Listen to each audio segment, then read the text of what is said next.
LIC of India presents Union Budget 2025, co-presented by Sensodyne, co-powered by SBI, the banker to every Indian, and LIC Housing Finance Limited, associate partner ACC and Ambuja Cement. सुबह 11 बजे वित्त मंत्री budget पेश करेंगी। ये बहुत बड़ी खबर देखिए, इनकम टैक्स स्लैब में बड़े बदलाव की तैयारी है। कल ही टीवी9 भारतवर्ष ने गौरव एंड गौरव बजट की भविष्यवाणी में आपको ये बताया था। रेल, बंदरगाह, एयरपोर्ट, इन सब पर खर्च बढ़ेगा, यानी इंफ्रास्ट्रक्चर पर सरकार खर्च बढ़ाएगी। मिडिल क्लास के लिए बड़ा ऐलान संभव है। बजट में ग्रोथ रेट बढ़ाने की रणनीति है, यानी सरकार चाहती है कि जो 6.5% की विकास दर का इस वक्त एस्टिमेट दिया जा रहा है उसको और बढ़ाया जाए।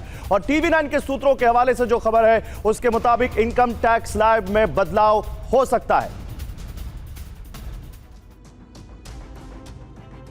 वित्त मंत्री निर्मला सीतारमण आज सुबह 11 बजे मोदी सरकार के तीसरे कार्यकाल का पहला पूर्ण बजट पेश करेंगे।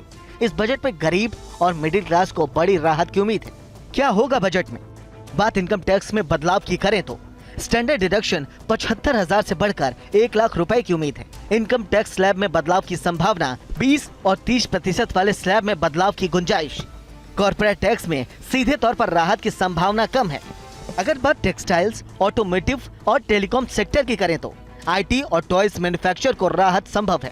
इंटरमीडियरीज और गुड्स के 3 स्लैब बन सकते हैं। वही पेंशन के मोर्चे पर बजट में बड़ा ऐलान हो सकता है। NPS, EPS और UPS जैसे पेंशन स्कीमों को लेकर बजट में बड़े ऐलान संभव है। बात IT और एग्रीकल्चर सेक्टर की करें तो इलेक्ट्रॉनिक कंपोनेंट मैन्युफैक्चरिंग के लिए 25,000 करोड़ रुपए की स्कीम संभव है। कई कंपोनेंट पर कस्टम ड्यूटी घट सकती है। बजट में 100 अमृत भारत ट्रेन और 10 से ज्यादा वंदे भारत ट्रेन चलाने का ऐलान संभव है। साथ ही नॉन AC कोचेस की संख्या बढ़ाने का भी ऐलान किया जा सकता है। यात्रियों की सुविधा को देखते हुए कवच विस्तार के लिए करीब 12,000 करोड़ रुपए का आवंटन किया जा सकता है। वित्त वर्ष 2025-26 के लिए रेलवे को 3 लाख करोड़ से ज्यादा का आवंटन किया जा सकता है। बजट में आम जनता पर महंगाई बोझ कम करने के लिए ऐलान हो सकते हैं। पेट्रोल और डीजल के दाम घटाए जाने की भी घोषणा हो सकती है।